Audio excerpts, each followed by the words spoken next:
m'appelle Christelle Gilberton.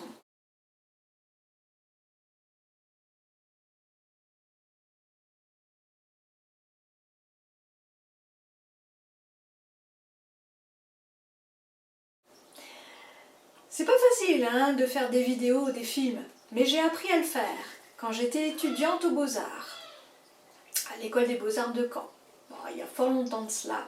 Mais j'ai même fait de l'informatique quand j'étais au lycée, au CLE, au collège-lycée expérimental d'Hérouville. Donc je peux vous dire que c'est un travail que je sais faire, réaliser des vidéos. Mais c'est du travail. Et je sais aussi utiliser des logiciels de traitement de texte, de traitement de l'image. Bon. Ce qui fait que je sais aussi utiliser Internet. La preuve, j'ai une chaîne YouTube, j'ai 4 pages sur Facebook, j'ai une page LinkedIn.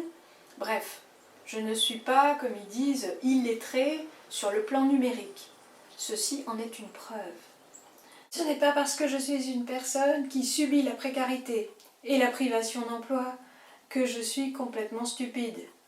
C'est pas de ma faute, le chômage. On voudrait, certaines personnes au gouvernement et des gens qui font partie du patronat veulent insinuer, ils veulent pas, ils insinuent carrément que nous ne serions pas embauchés parce que nous sommes trop stupides. Non, pas du tout. Que nous serions insuffisamment formés. Non, pas du tout. Moi, je travaille depuis l'âge de 19 ans, j'ai 55 ans, je suis très riche en expérience professionnelle et en savoir-faire. Donc non, je ne suis pas quelqu'un de complètement stupide. Et c'est vraiment... c'est terrible comment nous sommes méprisés, comment ces gens qui osent parler d'autres personnes qu'ils ne connaissent pas, finalement médisent à notre sujet et salissent notre réputation alors qu'ils ne nous connaissent pas.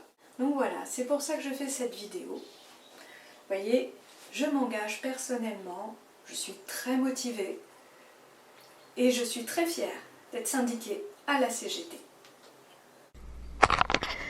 Le progrès social vient de la lutte et de l'organisation.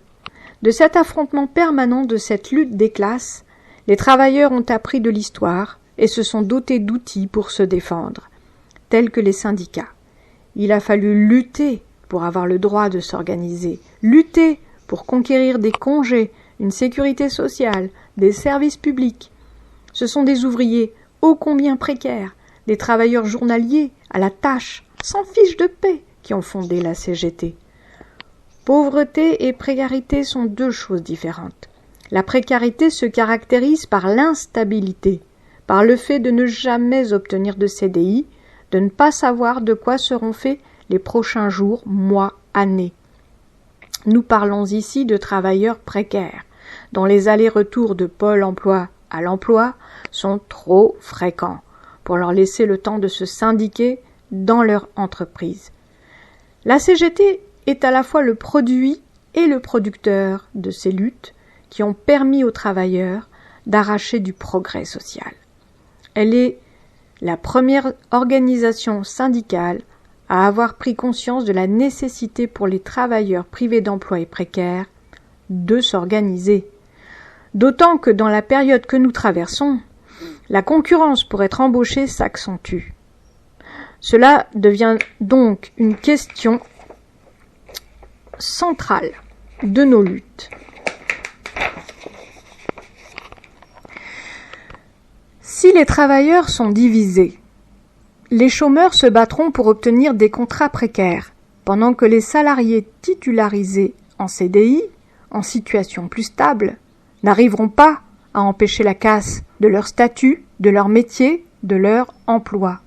Alors qu'unis et organisés à la CGT, nous sommes en capacité à la fois de porter les revendications d'embauche nécessaires aussi bien pour les salariés en sous-effectif que pour les chômeurs, et de poser la question générale de la responsabilité de l'organisation de l'emploi précaire qui sert au patronat à imposer la baisse des salaires et la dégradation des conditions de travail.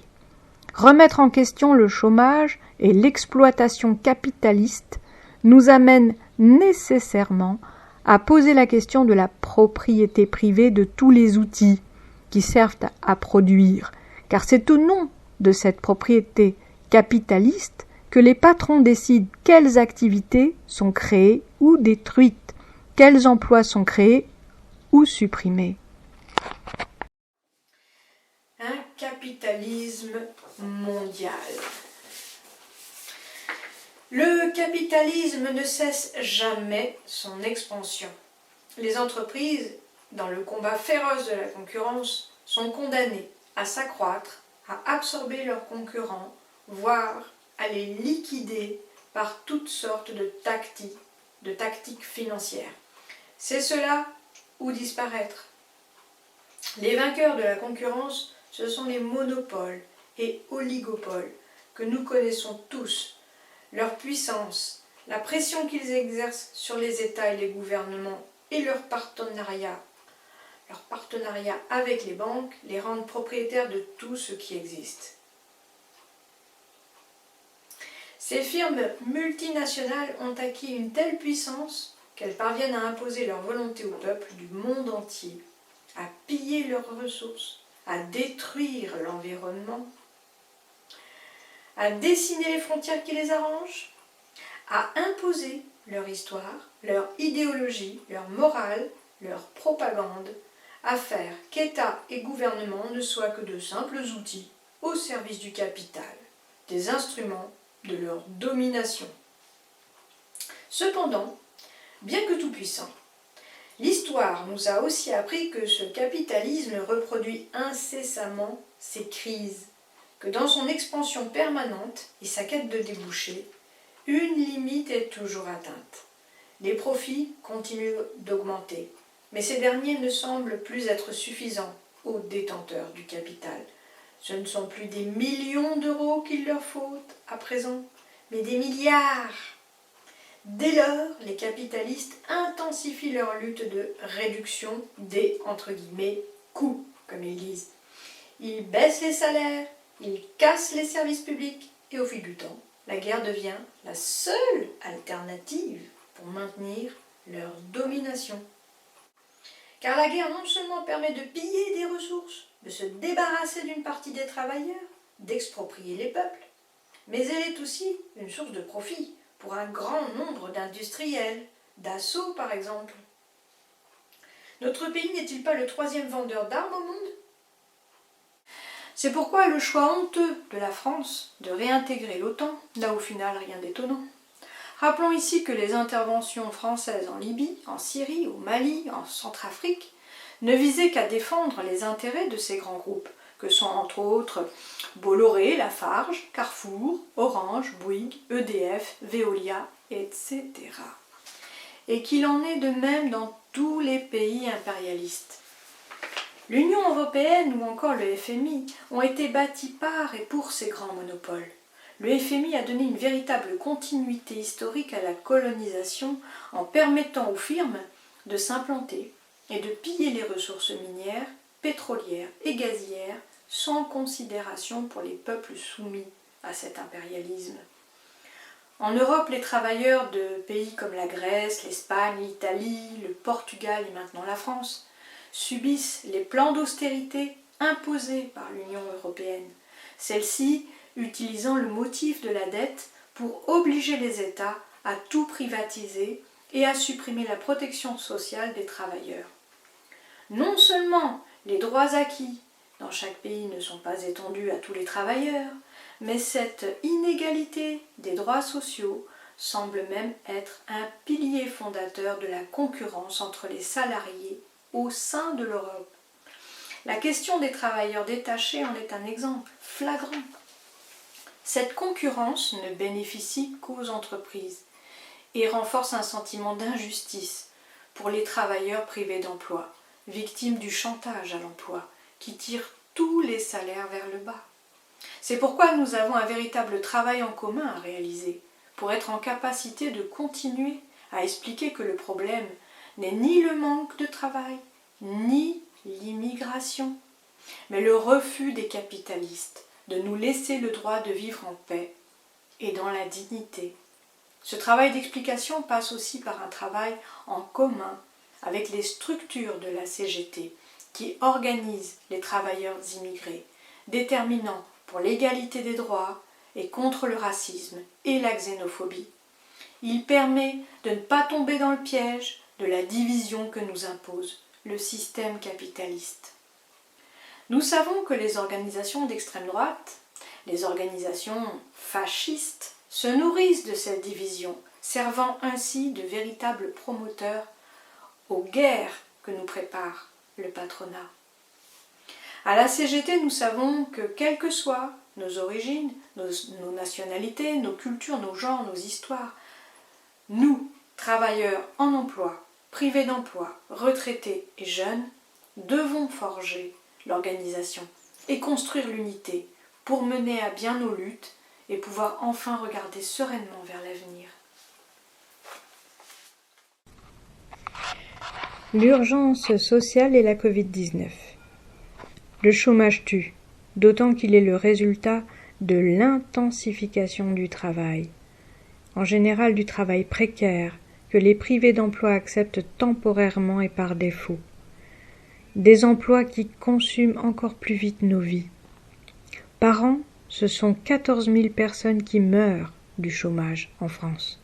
14 000 personnes par an. Pauvreté, mauvaise alimentation, problèmes de logement, incertitude, stress, angoisse, couverture sociale trop faible, voire inexistante, cumul de problèmes sociaux, familiaux, conditions de vie imposées par le capitalisme. Le travail occupe la plus grande partie de notre temps de vie. Tous nos liens sociaux jusqu'à nos vies familiales sont construits autour. C'est pourquoi le chômage isole les travailleurs, car il casse tous les liens sociaux. Il sert à faire pression sur les salariés qui souhaiteraient revendiquer et à intimider ceux qui souhaiteraient se faire embaucher ou titulariser. Les chômeurs sont donc isolés dans la vie, face à des montagnes de difficultés qui s'accumulent. Finances, papiers, huissiers, dossiers CAF, dossier RSA, dossier Pôle emploi, dossier mutuel, dossier de formation, etc. Mais le plus important, ils sont isolés de la lutte, par la solitude et la précarité que provoque le chômage. Ce sont donc nos capacités d'organisation, d'unité et de combat qui sont attaquées. Une réforme de l'assurance chômage assassine. Mentir sur les chiffres du chômage, stigmatiser et culpabiliser les travailleurs privés d'emploi et précaires est un moyen pour le gouvernement de justifier, dans le débat médiatique, ces multiples attaques contre notre droit à un revenu de remplacement décent. Suite à sa lettre de cadrage, le gouvernement a imposé une nouvelle convention qui va supprimer ou réduire drastiquement l'indemnisation de plus de 1,7 million de travailleurs précaires. 1,7 million. En augmentant de 4 à 6 mois le temps de travail nécessaire pour ouvrir ou recharger des droits, ce qui pénalise particulièrement les jeunes de moins de 25 ans. En modifiant les règles de calcul des indemnités chômage, en instaurant la dégressivité pour les hauts revenus à partir du 7e mois. Appliqué du 1er novembre 2019 au 1er août 2020, le durcissement des conditions d'ouverture des droits a eu comme conséquence le rejet de 22 000 demandes par mois et le non-rechargement des droits pour plusieurs centaines de milliers de travailleurs privés d'emploi et précaires qui ont ainsi basculé dans l'enfer des minima sociaux. Durant cette même période, le nombre d'allocataires du RSA a en effet explosé d'environ 7%. 7%. La mobilisation de la CGT aux côtés des intermittents du spectacle, des intérimaires, saisonniers et privés d'emploi, ainsi que ses multiples recours auprès du Conseil d'État ont retardé la mise en application de cette réforme immonde.